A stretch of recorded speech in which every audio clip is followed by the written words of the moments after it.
same talk as Chris Green gave, at least on the same topic, but luckily we have really people in Dresden who really do the hard way in terms of calculation. And this is Weidemüller, who did all the calculations, and Thomas, who really had the idea how to do that theoretically, and the patience, because I wouldn't have had the patience. It's not so trivial to do it. But I start a bit more generally. It's really also, of course, you heard that already, very nice collaboration with Tillmann's group and the experiments in Stuttgart. And what I wanted to tell you is my perspective on ultracold Rydberg physics. I think you can think of it in terms of a transition from quantum mechanics over semi-classics to like classical mechanics. We have all different phenomena. So, and this has of course to do with the density. If the density of the gas is very high, then you have quantum phenomena. We heard about that, that's BEC and so on. On the other side, we have plasmas, cold plasmas, strongly coupled plasmas, if you want. That's classical. I think we will all hear also about that in the course of the workshop. And in between, there's the semi-classical regime. That's where these long-range molecules live. And this is roughly when the interatomic distance in the gas equals more or less the Rydberg orbit diameter or length. Okay, so I have here all kinds of different mechanisms. That was the wrong direction, but I'll get it, I guess. Oh, does this work? Jesus. Yeah, so I start with that. This is, again, what was it? The Sheepdog, I learned. And we asked, without knowing about the Sheepdog, a similar question like years ago when Chris first came up with this beautiful idea in 2000. You heard about it, about the trilobites.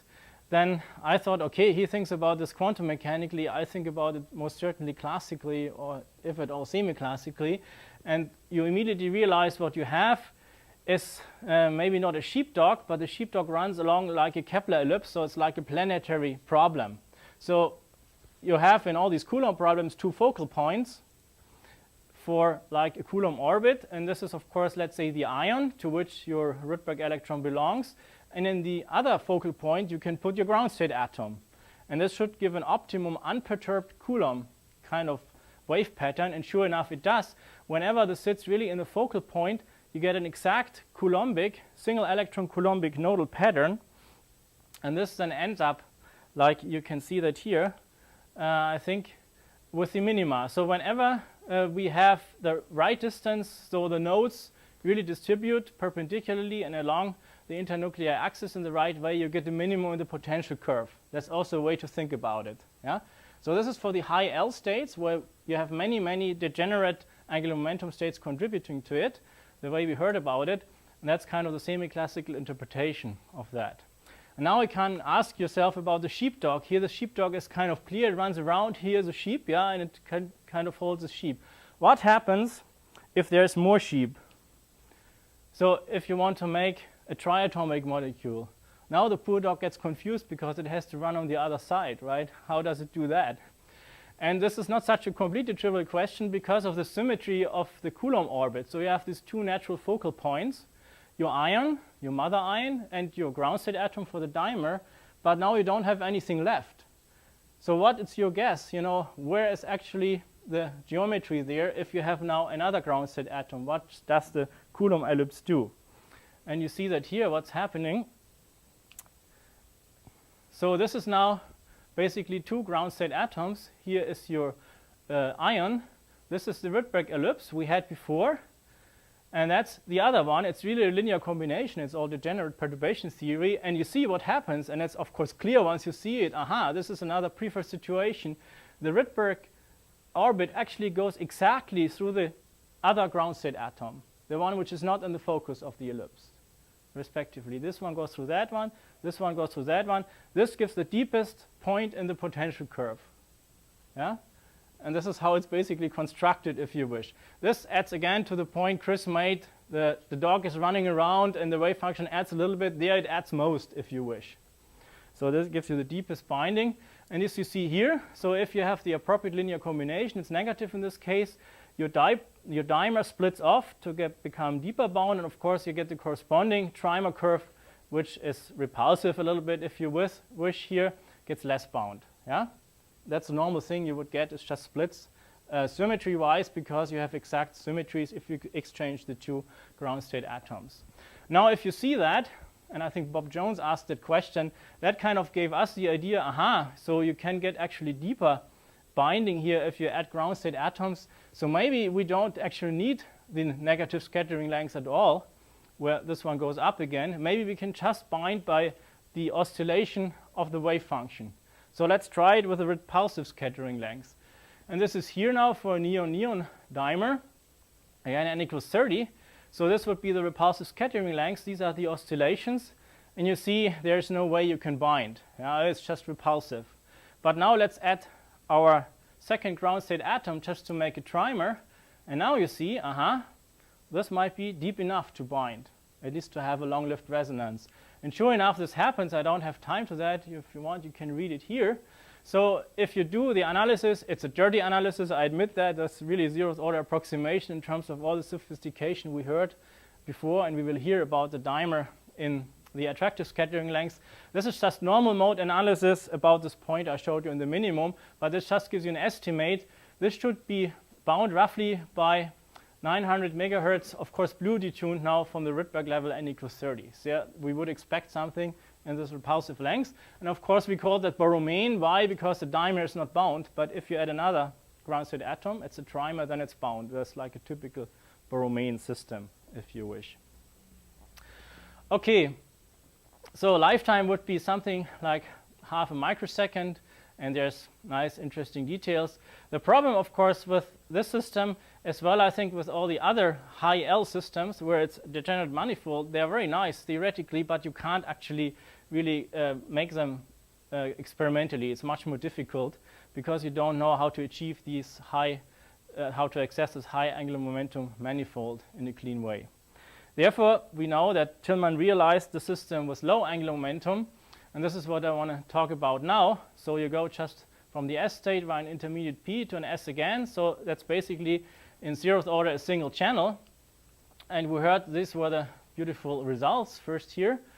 And this is the scattering length, which was they could fit that S-wave scattering length in a single channel model. And this gives basically the ground state, if you wish here, the ground state energies of the dimer. This was interpreted as the first excited state in this potential here, and then there's a couple of lines or points which were not assigned. And this is when we started that, and we thought, okay, that's fairly easy. We can just add the P wave, and it comes out. And this was, I think, almost a year ago or more. Yeah. And so many things had to be added, thanks to Weibin and Thomas. I just mentioned that before we can now say we really have a fairly good agreement, which I will show you. And so this is now a true quantum character. There's not such a high density of states. It's really a single, basically, wave function which contributes to that. So that's a very different character, in a way, of quantum states or of long-range bound molecules. Now, this is the first, basically, improvement you can make. Chris talked about that. You know, there's the shape resonance is important, and this Ormond approximation, you simply can add that perturbatively. Here's the S-wave scattering contribution. Here's the P-wave scattering contribution, still with only one single wave function, the S wave function. That's perturbation theory. And if you do that, you get, instead of the S-wave potential, the combined one here. And you see, OK, I just got rid of that here. But really the bound state, which was taken as a signature of forming the dimer, is not very much affected. That's really very robust.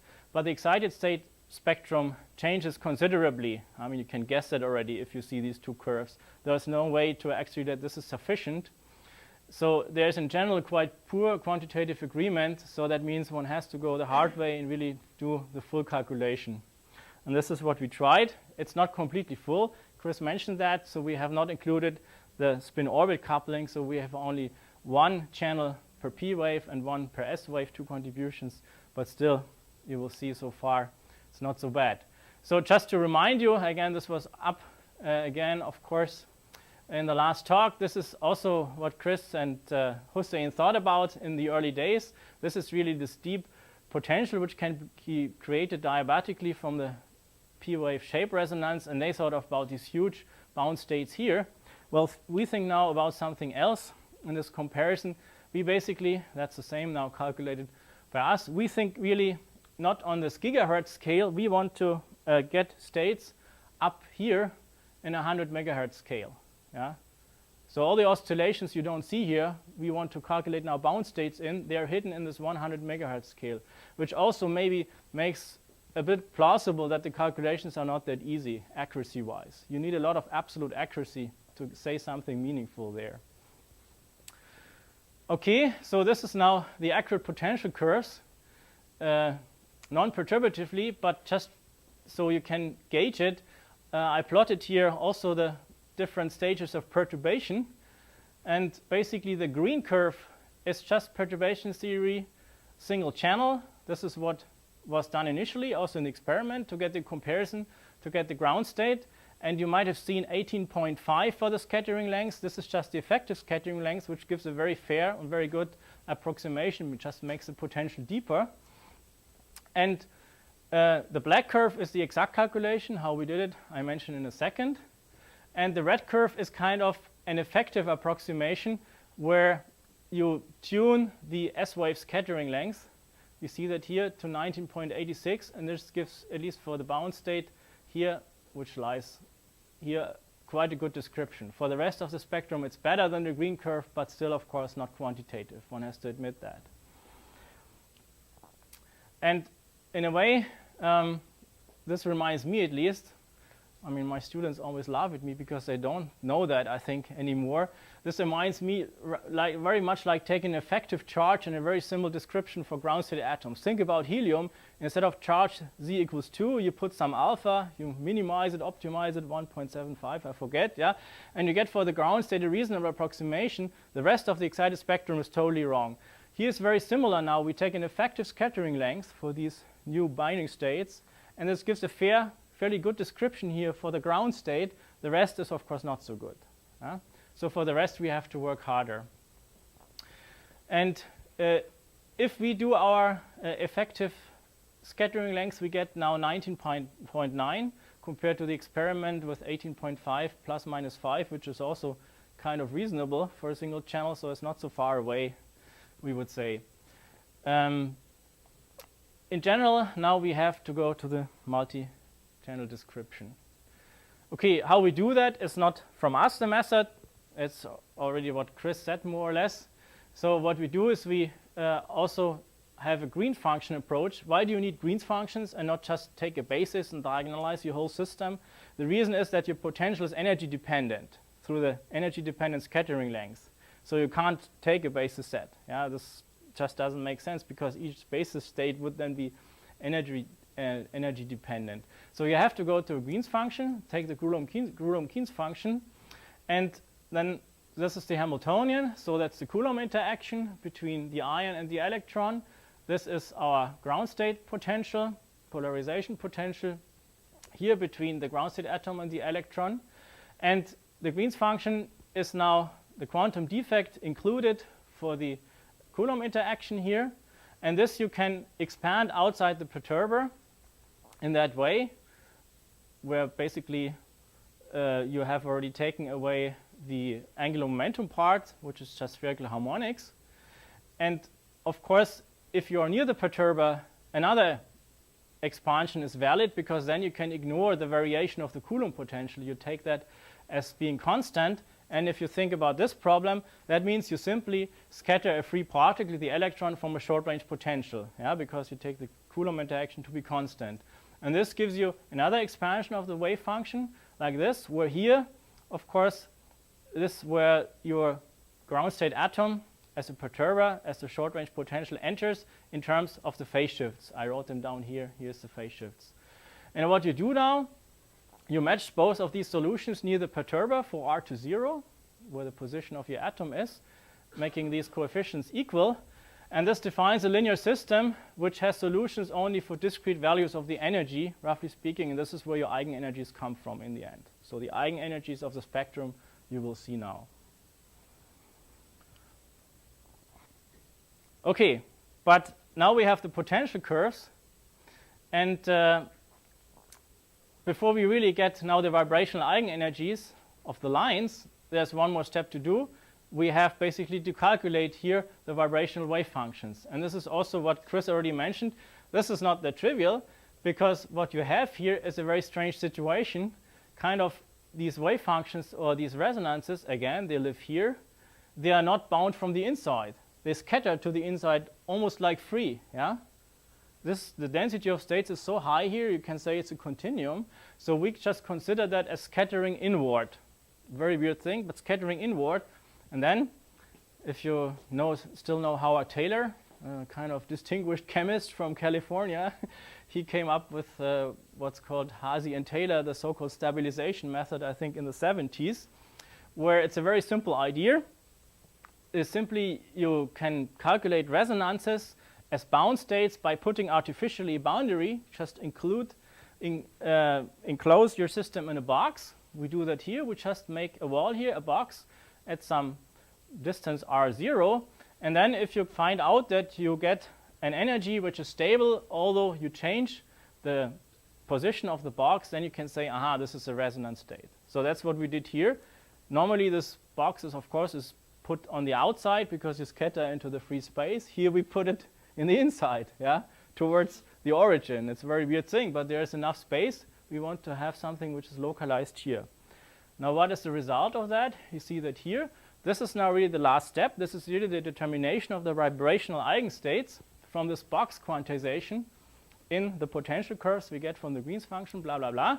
And now you see very nicely the stabilization method. So here's the variation of the box size going inward, as you see, to 300, starting 350. Now this, you can guess, is the ground state. This is very, very sharp. It really doesn't depend whatsoever on the size or on the position of the box, because it's tunneling to the inside, as Chris pointed out, and the box really doesn't matter there. Now these are the other states we get, which also, of course, are there in the experimental spectrum. And depending where they sit, they have like really kind of big avoided crossings. And these big avoided crossings, or the size of the avoided crossings, is a measure how stable these resonances are with respect to the change of the box. You can even get, if everything else goes well, kind of an estimate of the width in a normal scattering system by binning that, just turning the whole thing around and getting here the density of states. So this gives you even at least qualitative or semi-quantitative measure of the width of these states. So the good message is we get additional states here, although it's not that easy because it's scattering inward, kind of unusual. And this gives us now, and this is what Tillman showed already, the final result, if you wish, to the degree we can get it, to the accuracy. So this is the potential curve. The solid line is the exact one. Again, the approximations dashed and dotted. And these are now the states. So this is the ground state, which was identified before, which really sits very nicely in this potential out here, the last lobe of the kind of radial Rydberg wave function. This, if you wish, is traditional chemical binding or binding. It's just an oscillator ground state, roughly. In a potential, you could kind of approximate harmonically. While these other states are kind of really unusual.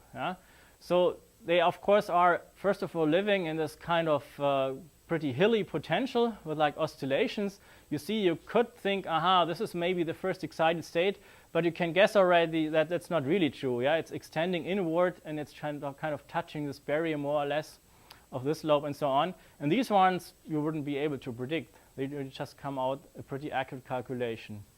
So the question is, what do all these states have in common? And there is something which they have in common, and that is what Tillman mentioned already in the beginning. What we discovered is really, if you look here, they really die here completely at the same position. Yeah, there's no amplitude anymore. And this, of course, has to do with the fact that you have this very steep potential step here. If I remind you, so that's the same position here roughly, that we are talking again about the oscillations here, which you don't see on the gigahertz scale. Now your potential drops. This is where we scatter inwards. But this is effectively like a wall. It's quantum reflection scattering. So the wave function just turns around here, quantum mechanically. It's pure quantum phenomenon, nothing semi-classics or whatsoever. And therefore, these wave functions die out here. And if you go back to your textbook, then you see that the leakage of the wave function is roughly proportional to the excess energy where it's sitting above the step here compared to the depth of the step. Yeah? And this is really huge, so the leakage is really relatively small. And we think this is really something new, at least in nature. We wouldn't know of any other system. So this is really now a spectrum. It's not only a single state, it's a spectrum bound by quantum reflection. And we're just right now investigating what Chris mentioned, the decay. We haven't really sorted out the decay. And I hope that the decay is really also different for quantum reflection resonances compared to tunneling resonances, for instance. Normally you have an exponentially decaying tail and then something comes. Here everything is by interference, yeah, that it cannot penetrate. And I think decay properties might actually also be quite a bit different from what we normally expect for these type of resonances. Okay, so I think I'm fairly quick. This is the spectrum of bound states by quantum reflection. And that's now the comparison to the experiment again. We heard already the experiment had another nice feature once you really have analyzed it, that it really surprised us with the existence of trimers. So Tillman and his group measured the trimers just along. Yeah? So since we can now assign all these lines to the dimers, this is really the trimer energy here, 35, 36, 37. And here you see the comparison. So that's the experimental determination from the molecular and the atomic spectrum, respectively. And that's the theoretical value. The theoretical value is always basically twice the dimer energy in a very accurate way. And it agrees very nicely, I think, with the experiment here, here, and here. So there's no doubt about that. And if you look roughly, basically, on how many states we can get now with this description, which is, I would agree, not the final thing, but fairly sophisticated and quite difficult, you have to see that we don't know what happens at the origin. It's a quantum defect treatment. Yeah? So we don't have any control directly at the origin of the ion. Then you see we get basically more or less all the states but one systematically. In each manifold, here, one state is missing. Here as well. And here's another one we don't know. And I should also mention that this depends very sensitively on the p-wave scattering length. So in order to get that agreement, what we actually did in the end, we were fitting with like a modified effective range theory 4 parameters of the scattering length. Yeah? And we could do that now, of course, with like 16 or 20 extremely well-defined resonance positions, because the resolution is very high. This is almost like a frequency comb determination of these parameters of the scattering length. And this gives us that agreement. And what we speculate but we don't know about is could be that this state, which is always there here, could be an excited state of the trimer, but could be something totally different. We don't know that. We still have to calculate the trimer states first. Yeah, so you can basically deliberate for yourself if that's good agreement or not. We think it's fairly good after all what we went through. And it was really iterative, one has to admit that, because first we had many more states than experiment. Tillman mentioned that when only the upper half was there, and I thought there's no way, how can that be? And then the lower half came, new experimental evidence, and so it was going back and forth, and finally this is fairly stable. But I should really mention you can change it quite a bit by relatively small changes of your properties of the scattering length. So it's very much dependent on the p-wave phase shift, at least the states which are in this vicinity. It's not too surprising because this deep step, of course, should influence it. Okay, so the trimers exist, and this is very sensitive. And of course, what you get now, in a way for free, is a very accurate determination of the p-wave resonance position. Yeah? This comes out from the fitting. So we get that very accurately to like 4 digits. In the literature, it's like 23 millieV, which we think is more or less correct. We can now determine 4 digits from this kind of frequency comb analysis, if you wish, with the experiment from Tillman. And I think this is more or less what I have to say. And let me maybe put that together. There's a lot of facts, so I'm not completely done yet. So we found really that the trimers have now proven experimentally, which is very nice, the ground state of trimers. And as Tillman said, I think this is the first time that you have the formation of a three-body system by single photon association. Yeah, this is quite remarkable. And then the dimer spectra, we have these familiar molecular bound states, the ground state if you wish, which is like an oscillator, very normal thing. And we have found kind of novel binding, again, by quantum reflection, not only a single state, basically more or less the entire spectrum, but the ground state is of that character. And one has, more or less for free, if one works hard, an experimental determination of the p-wave scattering length and resonance positions. And this is very sensitive due to the Combe determination, as I said, since we can use several spectral lines in the different manifolds. And with respect to ultracold Rydberg chemistry, which I think is really on the way here, we have these familiar binding mechanisms, minimum in the potential, but it's still unusual since it has very large bonding length, as we know. Potential is just the radial Rydberg wave function. And because it has this large bonding length, you can think of strange things. For instance, you can think of a new way of chemical substitution. You might replace your ground state atom by anything which is still small compared to the Rydberg wave function, for instance, the molecule. Yeah? So you could put a molecule in there, would have maybe some other properties because it's not rotationally invariant anymore, but very interesting aspects. It will probably still bound, still be bound, could take the role of this ground state atom. And of course, I mentioned that already, the effective charge concept gets replaced by an effective scattering length concept, which means if you want to do some simple calculations, you can still do that. You just take your Rydberg wave function, take an effective scattering length, and you're totally off. And this is nice because I think if anybody who wants to start to do that has to go through all this Green's function stuff, nobody will take that up. This is just too much. But it's not necessary. You can play around and can basically input your ideas just with this effective scattering length, and it will be fine. Okay, and then there's this novel binding by quantum reflection. And so I think we don't know really how this influences decay.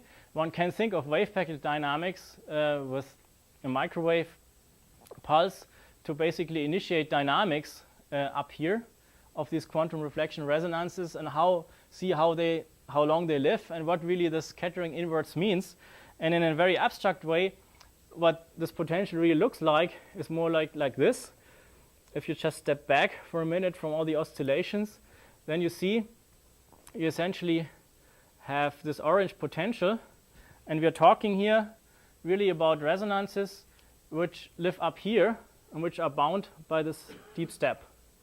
And what this is, in fact, is a double minimum potential. You have a barrier in between. Here you have one well, and here's the other well, but it's just upside down. So you can think of that just being a well, more or less. And if you go back to your wave functions and think about it in this way, then you realize, indeed, the majority of these wave functions, and that's what we thought in the beginning, thinking about decay mechanisms, when we had too many states and so on, is either localized here or localized here. And that's very typical of an asymmetric double well potential, which has Landau-Zener avoided crossings. It's either localized in one well or in the other. Only that here, one well is not a well, it's a barrier, and really the eigenstates live above this barrier here, on top of the hill, if you wish, bound by quantum reflection. And with that, I'm at the end, I think, and thank all the collaborators of the group, and especially, of course, the ones involved here. I mentioned that already. Weidemüller did the calculations, Thomas Pohl, and also Juvica had a lot of input here. Thanks for your attention.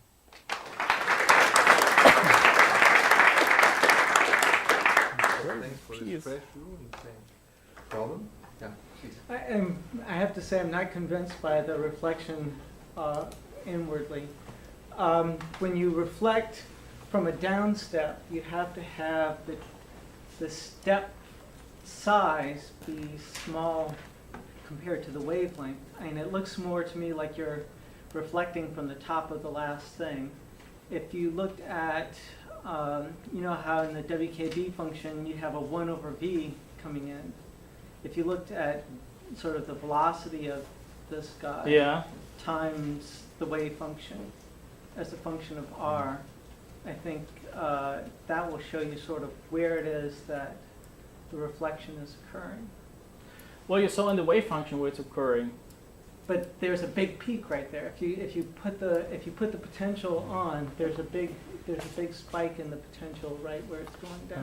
How did this go backwards? Let's see. Yeah, you see right there that big black thing at about 1200 coming up is the thing that it's reflecting off of. It's like a shape resonance. I don't think so, because I mean, why would that be for all the states? You see all the other peaks, I mean, they have like different kind of influence, right? This one as well and so on, but it extends beyond that. So if that were true, why wouldn't it stop here already completely? Well, you see there's really big difference from here to here. Yeah, but you need to plot v times psi. Okay, that I didn't do, of course. But you also see that it coincides, I think, pretty well with the, what is this thing? With the,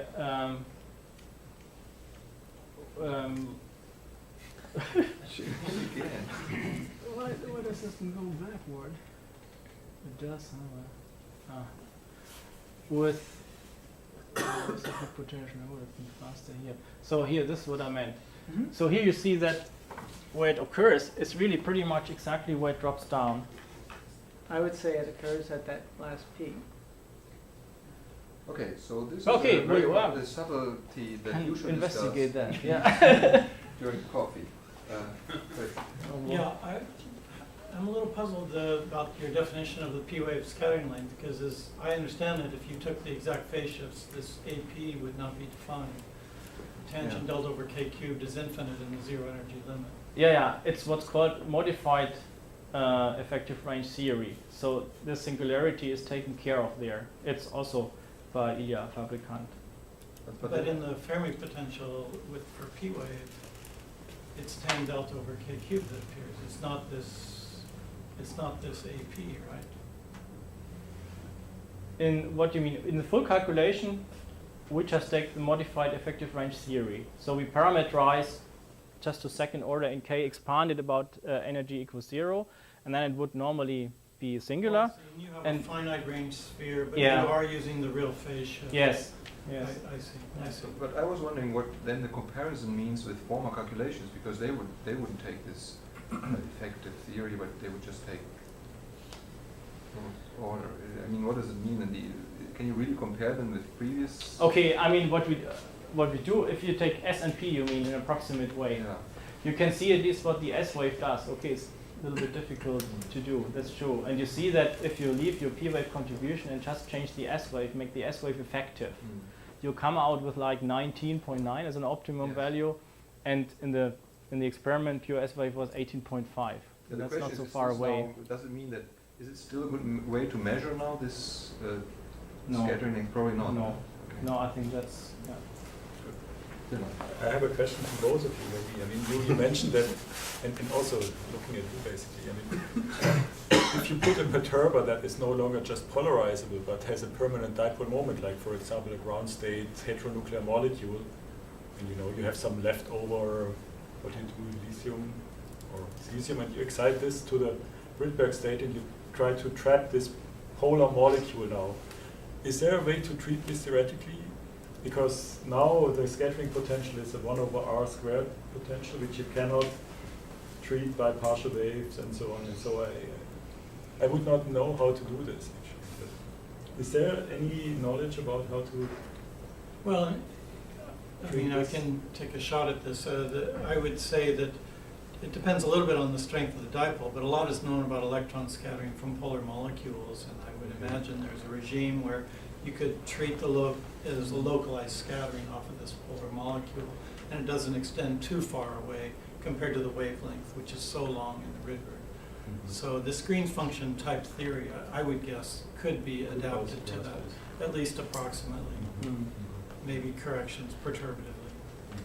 Yes, please. Okay, yeah, I just want to make a comment that is, even if the quantum reflection probability is equal to 0, you would still see what you see. That is, you have very small amplitude inside. I mean, you are saying that it was quantum reflection using the fact that you have small amplitude in the inner region. But I'm sort of agreeing with Francis, and even if you have zero quantum reflection, you would still see very small amplitude inside, simply because you have much greater kinetic energy, and as a direct result of that, you have much smaller amplitude. Simply semi-classically, you are moving much faster. So, but now you can You have check. higher oscillation. Yeah. Period. That's true. Yeah, Because yeah, but why is the amplitude so much smaller?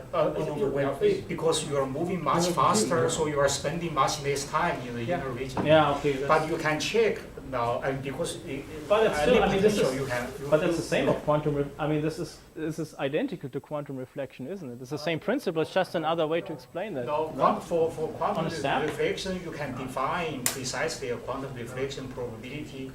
And But then if you can compute why a don't step. you're already a party of 3 people during coffee break. If others want to join during coffee break, this kind of discussion, I would say that you meet maybe there with all the others. Is there different questions? Yeah. Questions not, okay. Yeah, just a quickie question. Now, when do you think, now you've done the S and you've done the P, when do you think the D scattering length will come in? I kind of think that it could come in, you're dealing with n equals 35. Perhaps at a lower Rydberg, like n equals 20, because the electron is moving faster, that it probably, you'd got, S for n equals infinity, P for intermediate, and then D for then the lower ends. That would be one thing. Who knows? Yeah. Who knows? I will not do that. And then, second thing, yeah. I think Thomas won't do it either. Yeah. Suspicion. But then this would leak into your neat thought about whenever you put a molecule in there, it's neutral. You then could have very interesting effect with the electron molecule vibrational resonance, say at about 0.2 eV and N2 or something like this, you see. And that would occur then at the lower end, and a lot of interesting effects could come out of that. Long-lived resonance, vibrational resonance. That's true. One last question, please. Is the general feeling that the molecular ions are a decay product, or can they be produced in the field ionization? No, they're decay product. I mean, this is what, yeah. They're not produced in the field ionization of the. So you still see that if you don't ramp your field up to field ionization. So it's really a decay channel, conditional one. Okay, I think I would like to stop discussion here, continue to a coffee break, and I think we are not, can we have a half an hour coffee break?